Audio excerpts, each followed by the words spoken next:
Did you hear that? Oh, hello, Papagena. Time to review The Minions with my buddy Kevin.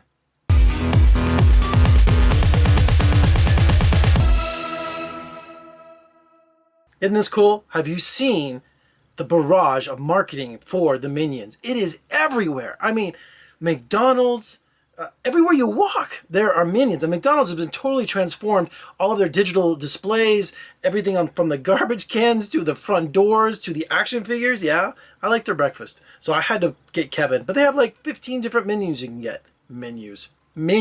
15 different Minions. All right, I'm going to put Kevin down for a second. I have a confession to make. Sometimes movies, as a critic, they just slip by. And there's no rhyme or reason. Most of the time, if I don't see a movie during a press screening or a promo screening, unless it's something really important, I just, I wait for it to come on video or on cable or something like that.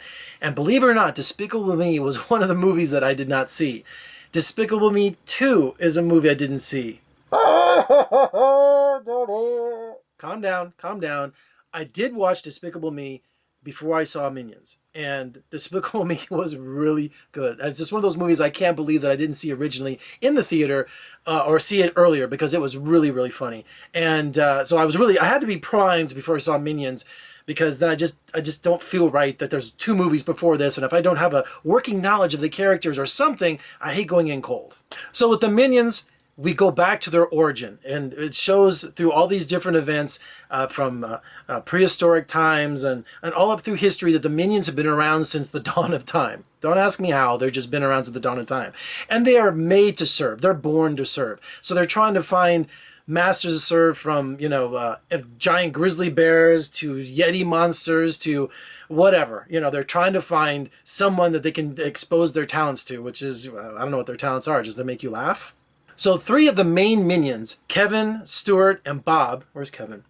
They head off on a journey to find a new master, and they end up in London in 1968. The time is 1968, so talk about a great time. We have incredible music in the movie from The Who and the Rolling Stones. We end up in London, where they're going to Villain Con. It's like Comic-Con, but with a bunch of villains. Let me put Kevin back. So here we have all these villains in one place, and so the Minions are trying to find their new master, and they find one in Scarlett Overkill, voiced by Sandra Bullock. She's the world's first female supervillain, and so she just is automatically taken with the Minions. She loves them, they prove themselves to her, and she gives them the task of stealing the royal crown jewels from the Tower of London. And she's also married. She's married to Herb Overkill, or Herb. Herb? No, Herb. No, it's Herb, because there's an H in it. Thanks, Eddie Izzard. So Herb Overkill is voiced by Jon Hamm, and he's really suave. He's really funny.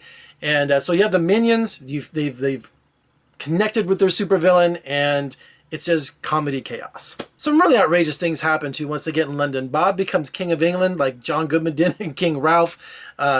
Kevin is separated and becomes this lost soul wandering through the streets of London. There's all these kind of weird things that happen. Overall, the movie is extremely funny, and the animation is just really spot on. But after about an hour, it kind of started to grate on me, because maybe I wasn't 8 years old. I saw it with an audience full of children behind me, kicking my seat and all that. That's expected for this kind of movie, I know. They loved it. They ate it up. But after about an hour, just hearing the Minions speak, it's almost like trying to hear like French or something, or German. If you don't understand the language, it just starts giving you a headache after a while. But not to the point where it's a bad movie.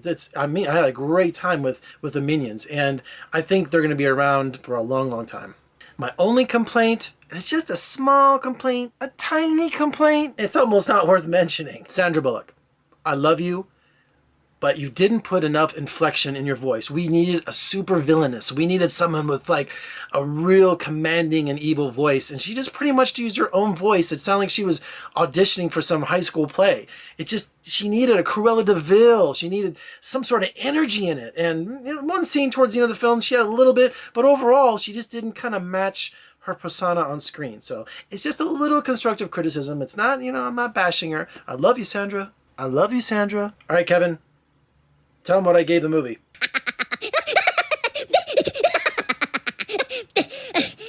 Kevin's saying I gave it a B, in case you don't speak Minion.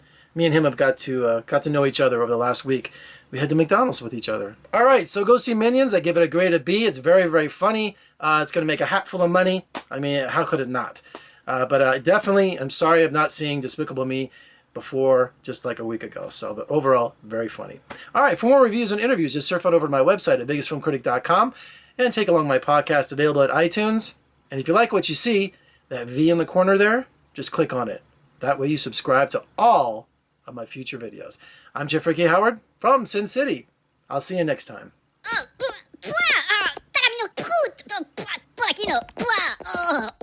Toca.